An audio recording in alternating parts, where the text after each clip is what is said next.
So, most talks on the importance of comedy take some inspiration from sketch comedy, wordplay comedy, some romance comedy, and even stand-up comedy, which I realize wouldn't work today since all of you guys are sitting down.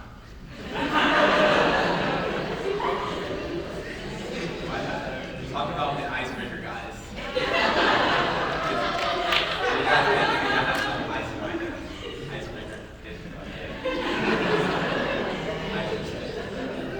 Now, let's keep things cool and slow down.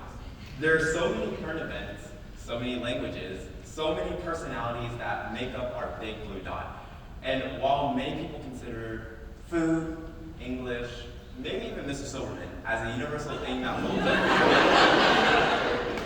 I think laughter takes the top of the birthday. So, everyone here today, I want you to close your eyes and just imagine those moments when you sit in a room full of people in different conversations. Be it a classroom, a living room you're sitting in, a party, or even the local DMV where you're sitting there for hours. Now also imagine the flow of conversations, the chuckles, the giggles, the obnoxiously loud uncle laughs. And then, just imagine, everything goes dead silent. No more laughter, no more jokes, no more conversations, just bad news. The feeling of dread and the awkwardness from the silence filling up the room. But a voice suddenly appears within all of the chaos. A voice comes from the shadows and says one simple sentence. He says, "Did you hear about that new Apple store that came out that got robbed? I was there. I guess that would make me an eyewitness." Now, the delivery, the timing, the voice inflection, the movements, the eye contact, of course, that awkward posture, and everything aligns up exactly how it's meant to align, to deliver the greatest joke of the 21st century. Now, to fill that empty void of silence, and of course, to maybe receive a few chuckles from the audience. Now, some brief information about me. Communication has always been my passion. Brainstorming, discussion, listening, and learning are something everyone at one point has enjoyed. Now, it was once said by Chris Bliss, a national headline comedian who would credit him with the Tonight Show and the Late Night Show, stated that even as a child, I remembered thinking that I wanted most in life was to understand everything and communicate it to everyone else. Now, these are important words that I agree with. So, in order to fulfill this simple goal, I became more social. I talked to more people until the roosters crowed, and I learned more about the intricacies of their life stories. Thus, as time progressed, I shifted from listening to stories to advocating for them.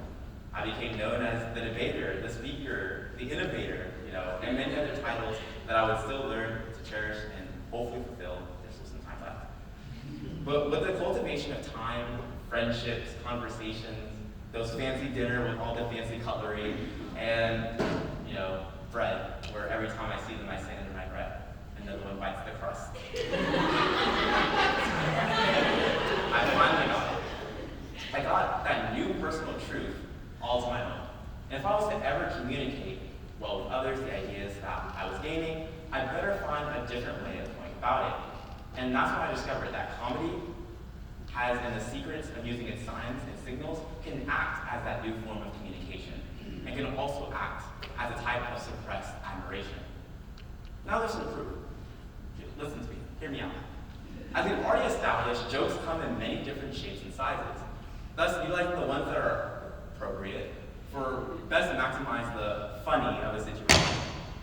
Thus, for the purposes of this talk, we'll be initially grouping most forms of comedy together under one term and dissecting or psychoanalyzing each one in order to understand the best ones to use for different modes of communication. For this talk, we will classify all the jokes, all the puns, all the one-liners as, let's just call them the tikikis. Now, the tikikis didn't start off as the advanced jokes we know today. They have always stemmed from a certain situation that was occurring at that moment status quo. For example, we can look at an article titled "Wit in Politics, an essay on laughter and power" by Hans Speer, a German-American psychologist who published his work in 1998 in the Department In this work, he talked about how political wit could be used and directed against different social groups, circles, strata, established institutions, policies, recognized values, etc. And while these Ds can be used as weapons if they fall under the wrong hands, there are diversionary and soothing jokes that counterbalance the previously stated alluded progressive forms. Now, in one of his chapters in the same book, he talked about Brinsley, Sheridan, and William Pitt.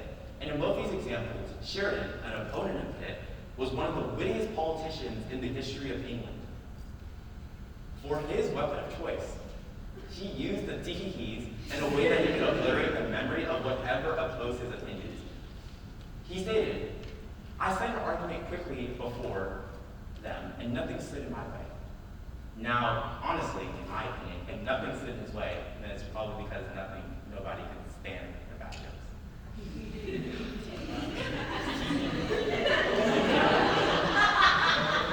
Now, despite all the puns I mentioned here today, there are truly some implications and takeaways from using the tee-hee-hees as a form of communication. Robert Jackal of Williams College reviewed and talked about Spire's work and gave some important insight.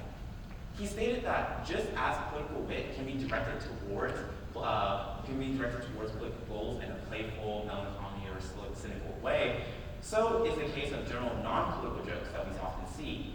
We often laugh about the very same things that might spur us to be earnest, and we can, for example, laugh about a person who makes a mistake or behaves foolishly. Or we can try to enlighten them in the future so that he can escape his errors, so that he can eliminate their ignorance altogether. In short, the comical lies in the eye of the beholder, and even if you have glasses on here today, I think everyone has the vision to see the possibility of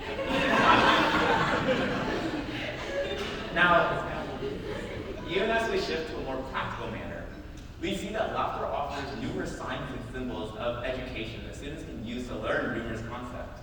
For example, Christian Limbs of English Teaching Forum in 2013 conducted a study where they explained and showed that students feel more comfortable learning a new language, in fact, when they understand its jokes. And when the jokes are puns, they build metalinguistic awareness.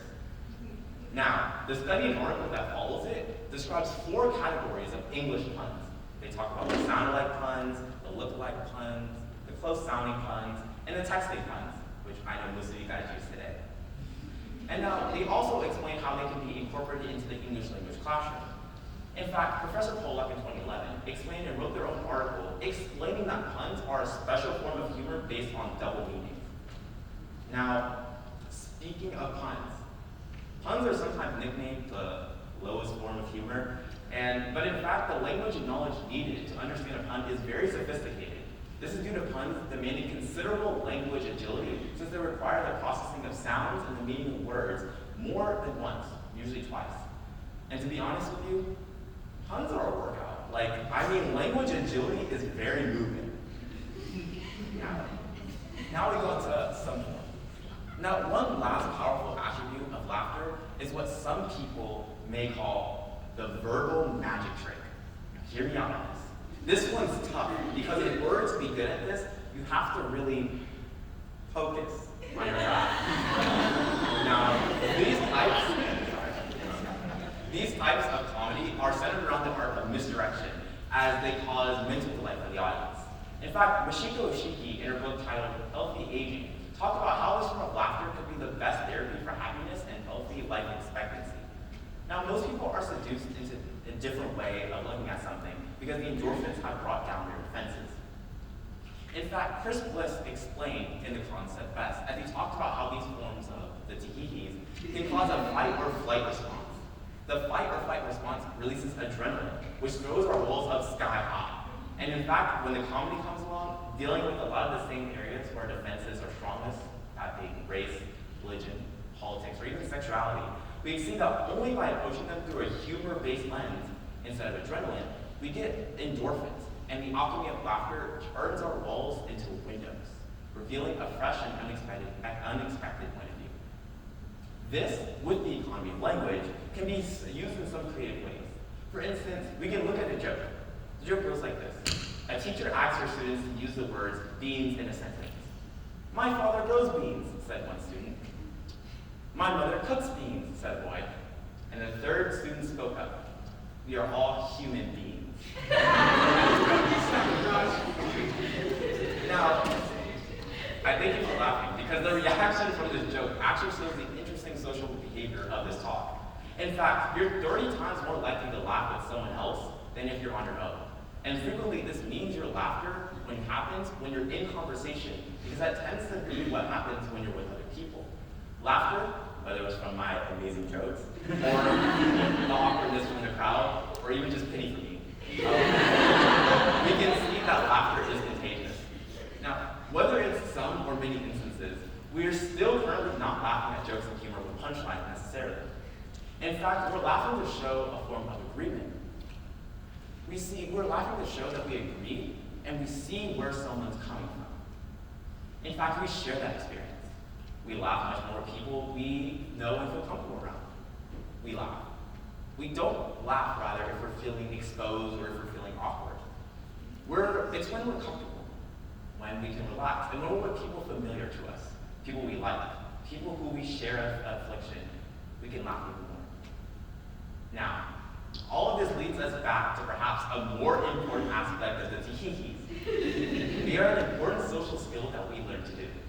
We learn about the social use of laughter throughout the entirety of our life, and it's probably one of the more important social skills that you acquire. The expression of one's true feelings can best be displayed with words, images, sounds, gestures, and objects and jokes. Thus, takeaway.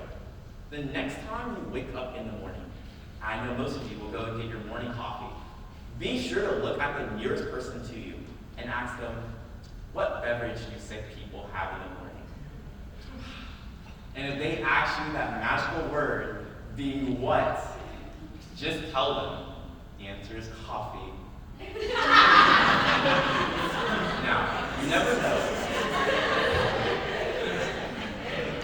Now, you never know. You might have just created a new connection with that person. Or in my instance, they throw coffee in your face.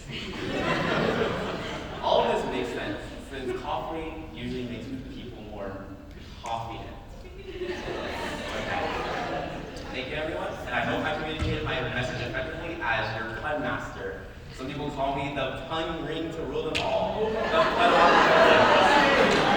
pun true king in those arrows. The punisher, the punter. The master of pun food. The pun singer. Sorry, I'll stop. I know too many puns in a row can cause a huge punch to the